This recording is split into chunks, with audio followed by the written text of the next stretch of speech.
Good morning, dear viewers. In the last class, I told you about this valuation of shares, and today I am going to take into account the valuation of goodwill. Goodwill is an intangible asset, but it is not a fictitious asset. Okay, and it is very difficult to describe goodwill, and it is very easy to describe goodwill. Sorry, it is very easy to describe, but very difficult to define the goodwill. Okay, and it is nothing but an internal force which makes a business to earn profits. When a business gets more profits, then automatically the value of goodwill it will be there. When a business is not getting losses, or it is when it is running in losses, then goodwill is valueless. Every people they'll think about goodwill. What is goodwill? What is goodwill? Goodwill is nothing but an internal force which makes a business to earn profits. So it is compulsory that we have to value the goodwill. And it is an intangible asset. The intangible asset means which we cannot see with our naked eye but we can feel. And it is not a fictitious asset that is worthless. Worthless, it is not a worthless asset. It is a valuable asset that we have to take into account. And in common sense, we can say that goodwill is nothing but name and fame of a business or reputation of a business. When the business, when it is running smoothly and getting profits, then automatically the goodwill it should be valued or it will have the value. Next, goodwill is very much essential when you go for a partnership business. When any partner when he admits into when he comes when any partner when he comes into business, then goodwill is compulsory. Similarly, when any partner retires from the business, then also you'll come across goodwill. And when a partnership business when it is selling its business to a company, then also you'll come across. And when there is a change in the ratio, when there is a change in the ratio of partners, okay, on revaluation of assets and liabilities, then also goodwill play an important role. Not only in partnership businesses, in joint stock companies also the goodwill is more valuable and the valuation must be done. Okay, next, when you go for joint stock companies, when two or more companies when they are coming together, when they are amalgamating and forming a new company, then goodwill is compulsory. Or when one company when it holds another company, that is holding company and subsidiary company, then also goodwill is very essential. And when a company takes over the business of another company, that is absorption, then also goodwill is will play an important role. So there is no so necessity, you cannot say that there is no necessity. It is there is so necessity for you to go and value the goodwill amount. And goodwill is of how many types? Goodwill is of two types: inherent goodwill and purchased goodwill. Inherent goodwill is nothing but the goodwill which is generated internally, and it won't have any records, and there is no necessity for us to take this inherent goodwill into the books of accounts. Only the purchase of goodwill only it can be entered into the books of accounts. And in what ways, in what methods we can value the goodwill amount? There are three methods: average profits method, super profits method, capitalization method.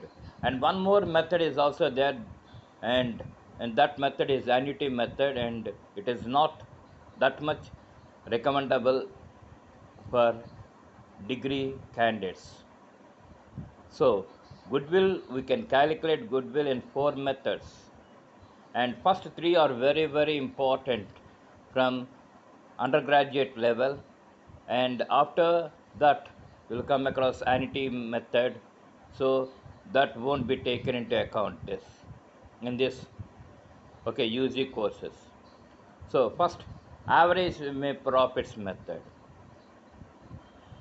If you take a company and whatever it may be the profit that we get in previous years, okay, with some years purchase of the average profit of the previous years, we can calculate the goodwill. So that is, we have to take into account the previous year's profits, say for example 4 years or 5 years, and we have to add them, and we have to total, I mean, we have to see the totals, and then we have to average that average of 4 years. Okay, for example, I'm taking 4 years previous year profits. I have to total the 4 years profits, and then I have to average. That is, okay, 4 years total by profit by 4 years. You'll get 4 years average profit. That 4 years average profit, it is purchased by 3 years. It is purchased for 3 years. That is, with the opinion that the same expected profit will come in the coming 3 years. So their goodwill is equal to 4 years average profits into 3 years purchase. So that is one method to calculate goodwill. The second method is super profits method. This is very, very important, and every person, they must know this. Okay, when you are going for super profits method, some of the items, they will play an important role. And what are the important items?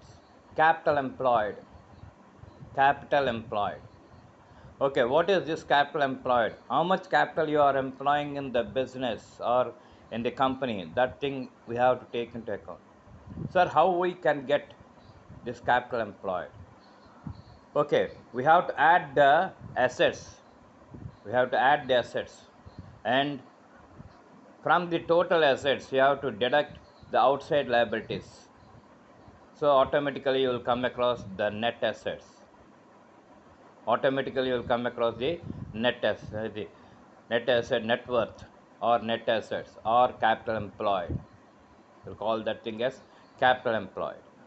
So like this, and there are two methods. There are two methods. Okay, this is assets side method.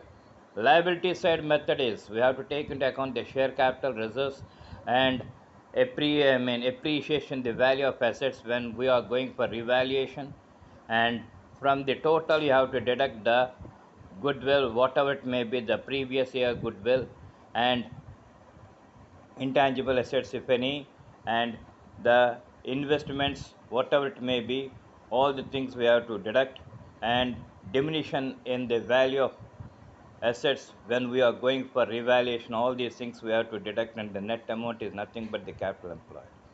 Like this, you have to calculate the capital employed. And after that, you have to go for average capital employed. What is this average capital employed? Opening balance of capital employed plus closing balance of capital employed divided by 2 is nothing but average capital employed. And suppose you are not given opening balance of capital employed, then in that case, how to value the average capital employed? You have to value the capital employed by capital employed at the end minus half of current year profits.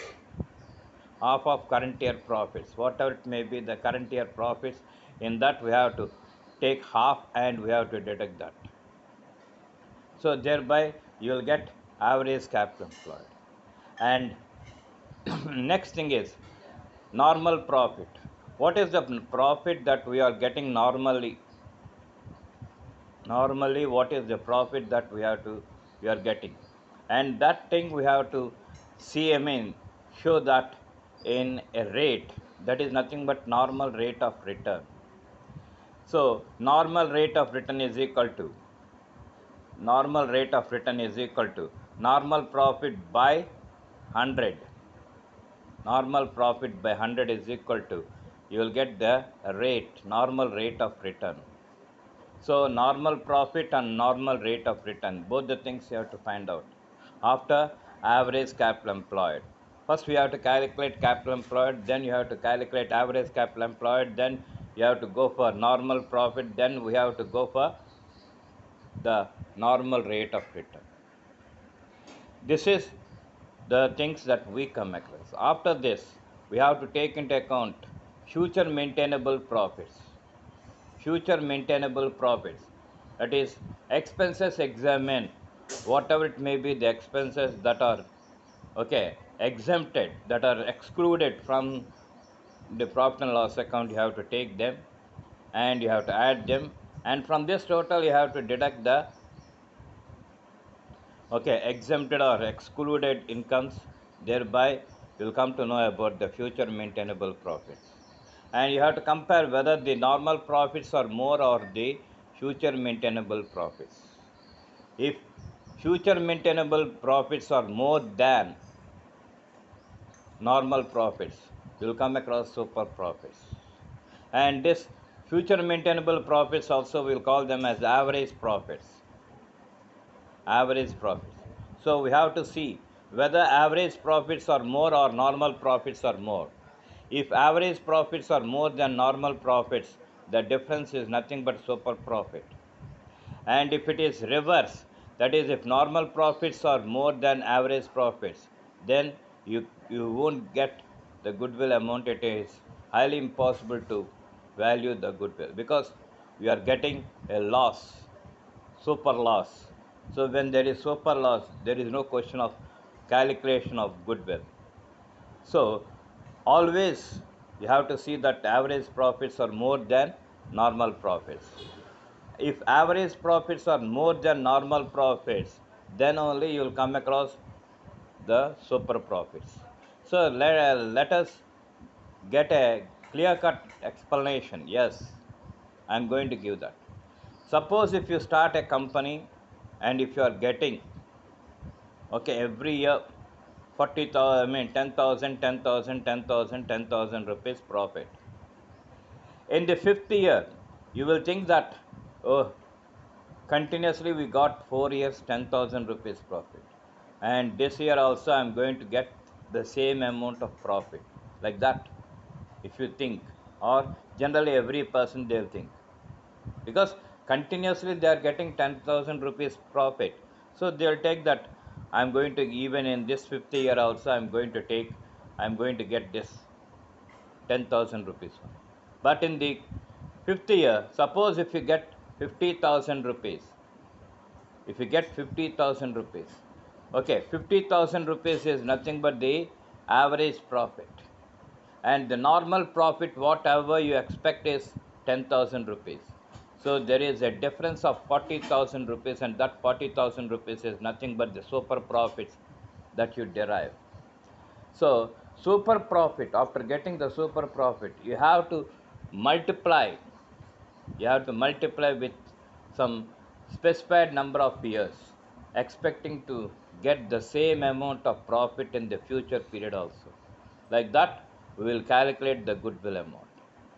And that is the second method, super profits method. And the third method is capitalization method. In capitalization method, we have to take into account the total value of the business. And after that, you have to take into account the net assets. Sir, net assets, how we will get? Total assets minus outside liabilities. Automatically you are going to get these net assets. What is the net assets portion and what is the total value of the business? So automatically you will get some amount. That amount into number of years purchase is equal to the goodwill amount. Some people they will calculate in another way.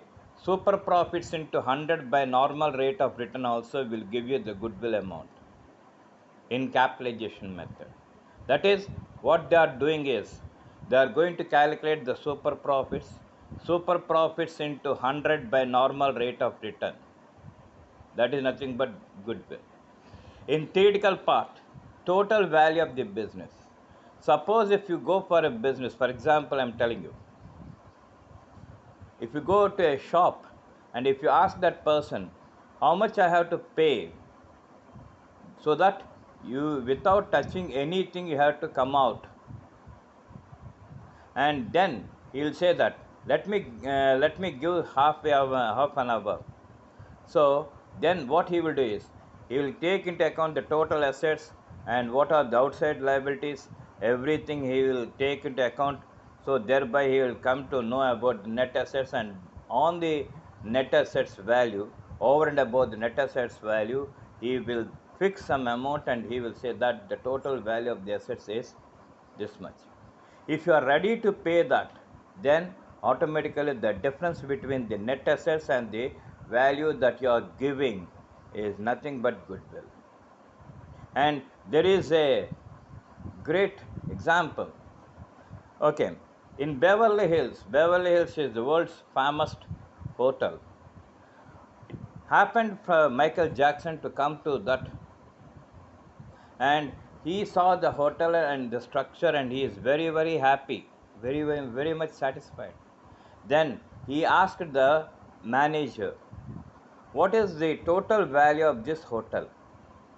The manager, he told that just give me 10 minutes time, sir, we are going to tell you about that. So they calculated and they told that, sir, it is $130 million, sir. Okay, immediately Michael Jackson, he wrote $140 million check and he had given.